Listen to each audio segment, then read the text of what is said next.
오늘 말씀은 예수는 복음이시라라는 제목으로 여러분들과 마태복음을 시작을 하는 말씀을 전하려고 합니다. 마태복음 1장 1절을 보시면 사실 어린 시절부터 지금까지 가장 많이 읽은 말씀 구절 중에 하나라고 생각합니다. 근데 대부분 기억하지 못하는 구절 중에 하나라고도 생각합니다.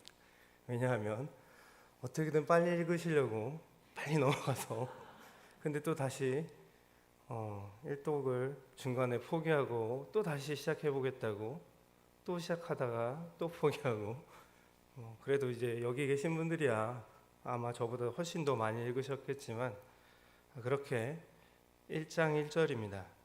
그런데 물론 이 1이라는 숫자가 꼭 좋은 것만은 아니더라고요. 저희 이제 예배를 오늘 준비하다가 문득 좀 그 여선교 얘기를 하다가 지금 이 여선교가 원래 이제 편성상 1여선교가 되는 거였는데 그렇게 일자를 달기가 싫으셔서 이 여선교로 바꾸셨다고 하는데 보통 이제 사회에서는 1이라는 숫자를 좀 더 좋아하는 걸로 제가 알고 있습니다. 아니면 어쩔 수 없고요. 그런데 그렇게 일을 좋아하는 것 자체는 그리고 또한 처음 시작이라는 것을 중요하기 때문에 그 일이라는 상징성을 가지고 있습니다. 그래서 1장 1절 말씀을 이번에는 그냥 제가 다시 한번 읽어보겠습니다. 아브라함과 다윗의 자손 예수 그리스도의 계보라. 그래서 저희가 처음 나눌 내용은 예수님은 특별 계시입니다라는 제목입니다. 우리가 잘 아는 바로 이 성경은 신약 27권과 그리고 구약 39권 그리고 그래서 합쳐서 66권으로 책이 이루어져 있습니다. 그런데 이 66권의 책들 중에서 유독 앞에 그 신약에서 시작하는 마태, 마가, 누가, 요한복음만 가리켜서 사복음서, 그러니까 복음서라고 합니다. 영어로 이제 가스펠이라는 이름을 붙이는데 이 복음서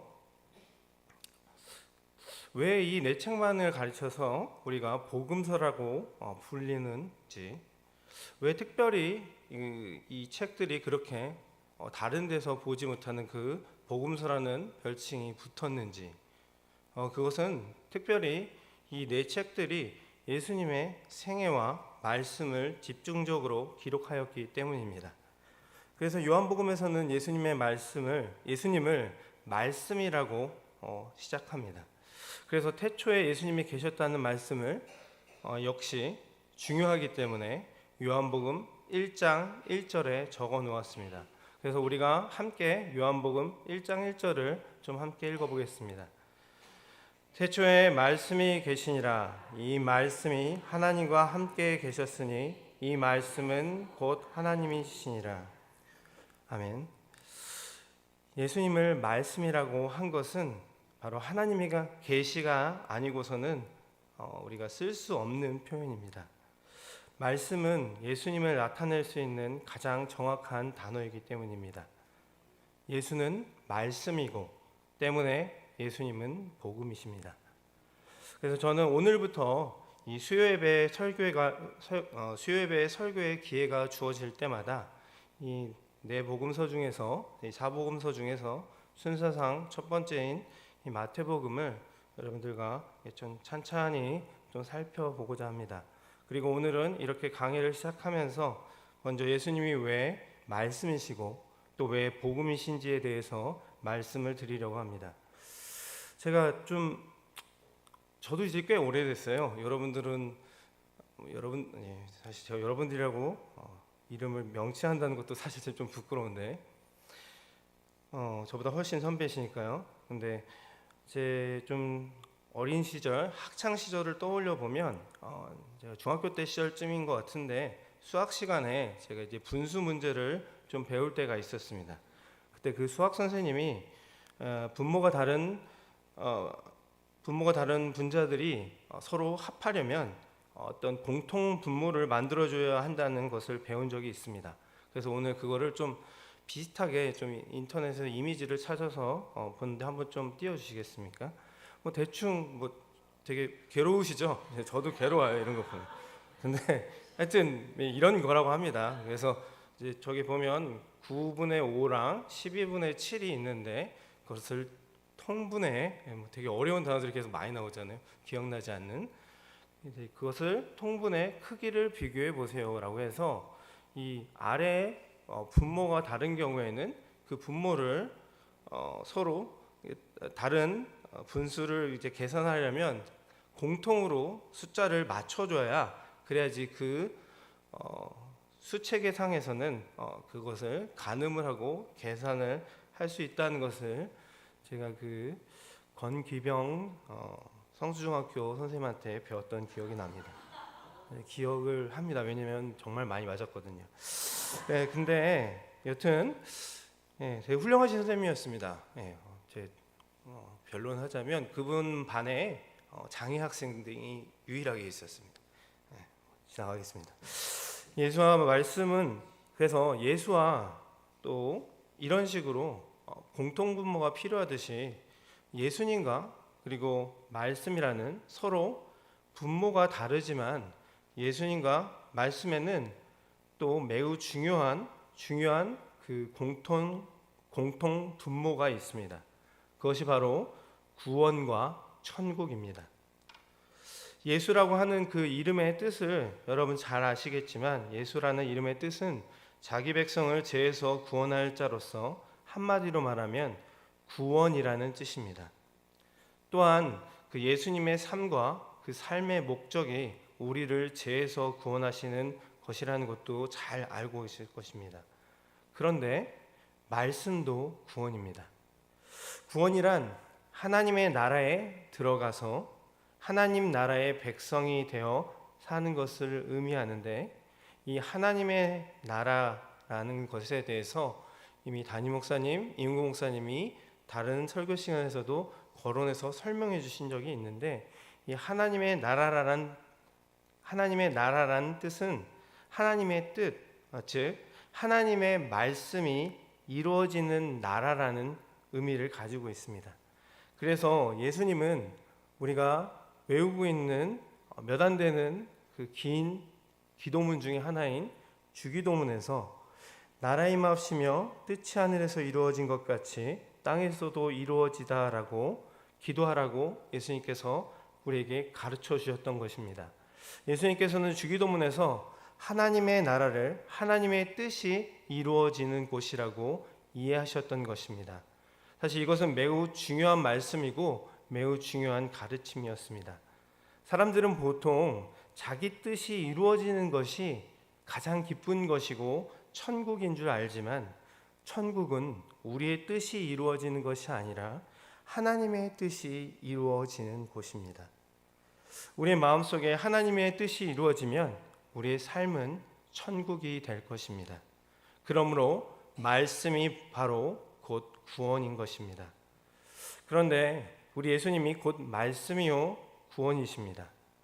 사실 예수님은 하나님의 말씀으로 이 땅에 오셨습니다.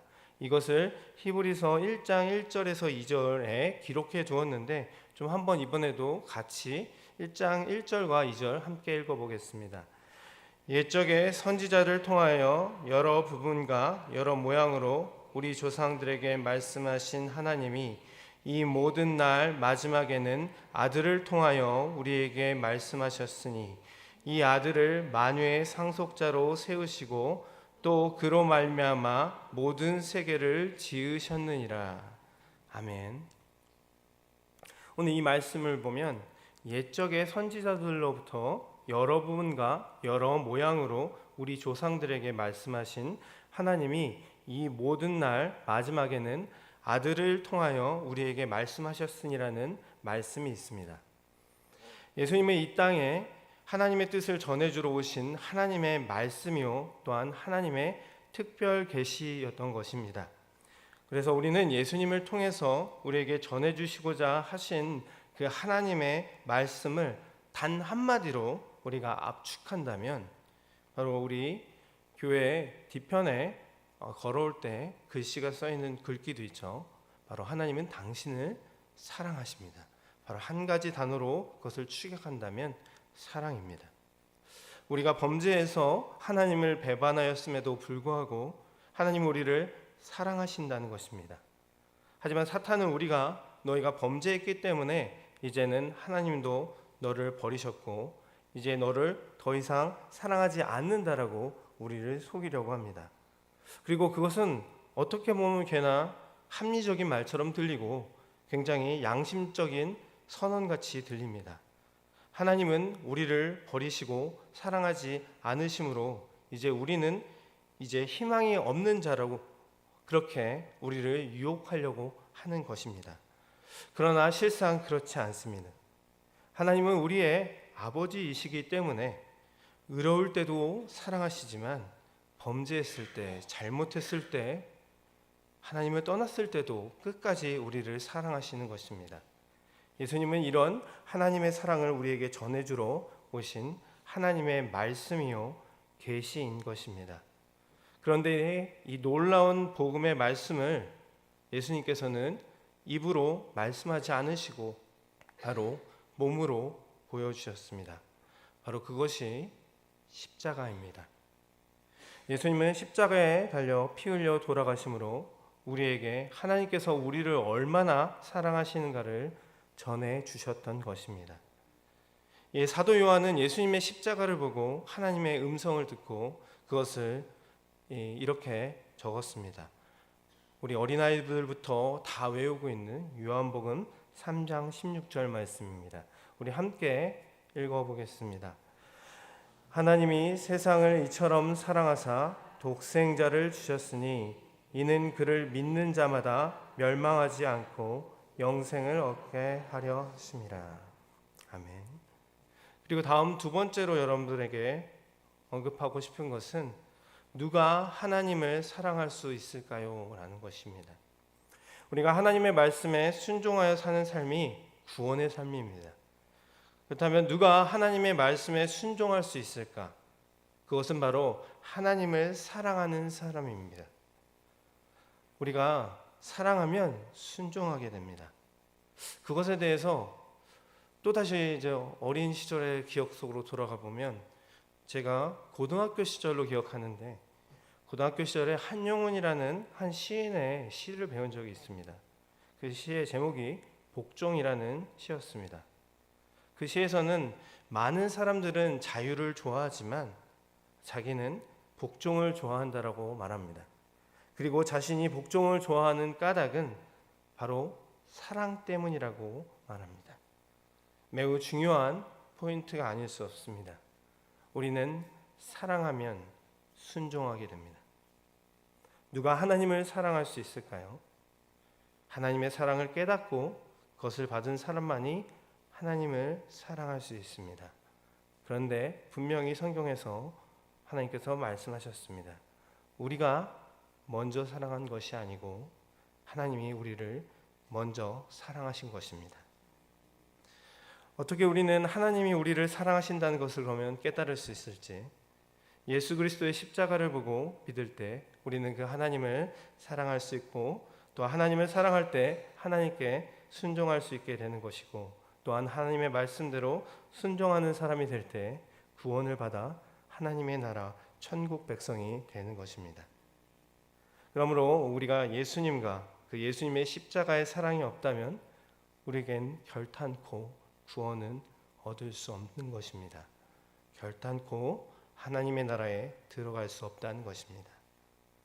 이 세상 어떤 이름보다 예수보다 귀한 이름은 없습니다. 예수는 복음입니다. 그러므로 우리가 이 예수님의 말씀과 생애를 기록한 이 복음서를 우리가 보는 그것은 정말 중요한 일이고 그리고 그것에 이름을 복음서라고 붙인 것 자체가 매우 정당한 일이라고 할 수 있을 것입니다. 우리가 어떠한 일이나 어떠한 사건이나 그것이 무엇이든 간에 옳고 그름을 판결하는 기준들이 존재합니다. 그런데 우리 신앙에게는 어떠한 상황에서든 그 옳고 그름을 판결하는 유일한 기준은 바로 예수입니다. 그리고 그 삶이 복된 삶인가 그것들을 가늠할 수 있는 유일한 기준도 오직 예수뿐입니다. 사람들은 여러 가지 엉뚱하게 물질을 가지고 잘 산다, 못 산다를 가늠하고 이야기하지만 잘 살고 못 사는 것을 가늠할 수 있는 유일한 기준은 예수입니다. 개인적인 얘기를 안 하는 게 좋지만 오늘 감사하기도 하고 또한 그러면서 느낀 감정을 좀 한번 나누고 싶어서 오늘 새벽에 있었던 일을 잠시 말씀드리면 제 막내 아이가 아직 돌이 안 됐는데 좀 한 40도에 육박하면서 계속 고열이 나와서 한 이틀 동안 고생을 했습니다. 근데 그 아이가 태어날 때부터 좀 호흡기에 문제가 있어서 좀 그런 부분에 있어 산전특례도 받았고 38도 이상이 좀 계속 2, 3일 정도 지속되면 바로 병원으로 오라고 이제 지침을 내려준 상태였습니다. 그래서 좀 불안한 마음과 그리고 뜬 눈으로 밤을 새웠지만 새벽기도에 설교를 하면서 여러분들에게 좀 부탁을 드렸습니다. 그런데 정말 감사하게도 다행히 기도회 이후에 올라가 보니 열이 떨어져서 조금 버텼고 하지만 아침에 다시 대학병원에 가게는 되었습니다. 그래서 잘 진료를 받았고 지금도 좀 열이 나긴 하지만 회복 중에 있습니다. 저희 아이뿐만 아니라 그런데 제가 그때 좀 들었던 생각이 있습니다. 별로 저희 가족들은 좋아하지 않을 생각인데 저희 아버지에게도 제가 여러 번 여러분들도 농담으로 알고 계시겠지만 제가 저희 아버지는 순교하는 게 제 목표라는 말씀을 드린 적이 있습니다. 저는 진심입니다. 그리고 저는 제가 그렇게 된다고 해도 진심입니다. 그게 왜 그런 감정이 드냐면 오늘 아이가 아플 때도 그것을 주신 것도 하나님이시고 가져가시는 것도 하나님이라는 바로 옳고 그름에 그리고 잘 살고 못 살고 하는 유일한 기준은 바로 예수라는 것입니다. 그렇기 때문에 아버지가 이미 예수를 믿었기 때문에 그가 어디서 죽든 그것은 기쁜 일이고 아주 축복할 일이기 때문에 다만 오히려 저는 욕심을 부려 이왕이면 죽을 거면 예수님을 전하다 죽으라는 뜻입니다.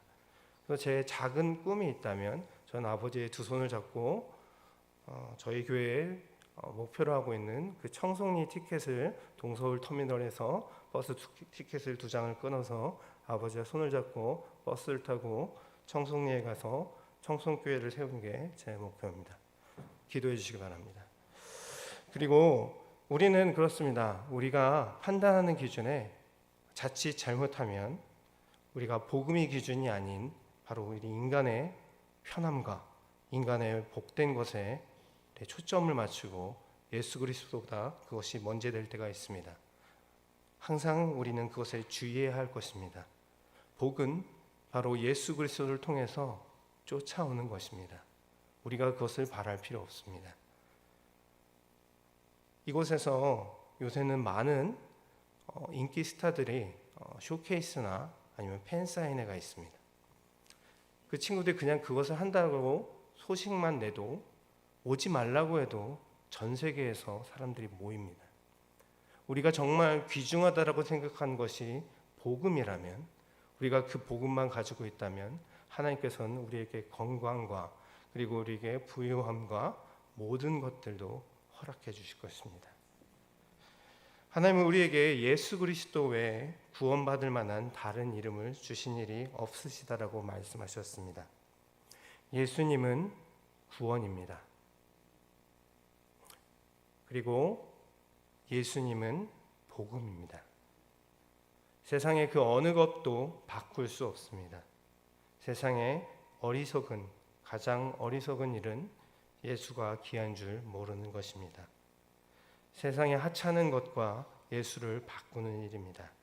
그보다 어리석은 일은 세상에 없습니다. 세상에 가장 지혜로운 일은 바로 예수 귀한 줄 알고 사는 것입니다. 그리고 세상의 것을 팔고 나눠주어 바로 예수를 사는 사람이 가장 귀한 사람입니다. 그래서 예수님께서는 마태복음 13장에 천국은 마치 밭에 감추인 보화를 발견한 사람과 같다라고 말씀하신 것입니다. 어떤 사람이 길을 가다가 보화를 발견한 후에 자신이 가지고 있는 모든 소유를 다 팔아서 그 보화가 감추어져 있는 밭을 샀다는 그 말씀입니다.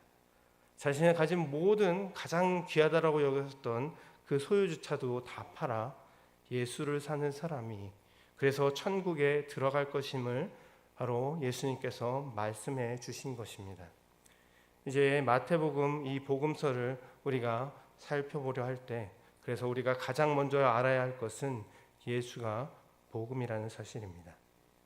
예수님은 여러분에게 과연 어떤 분이신지, 예수님이 과연 세상의 그 어떤 것보다 바꿀 수 없는 귀하고 소중한 분이신지, 예수님이 과연 여러분에게 있어서도 복음이신지, 예수를 복음으로 이해할 수 있기를 진심으로 축복합니다.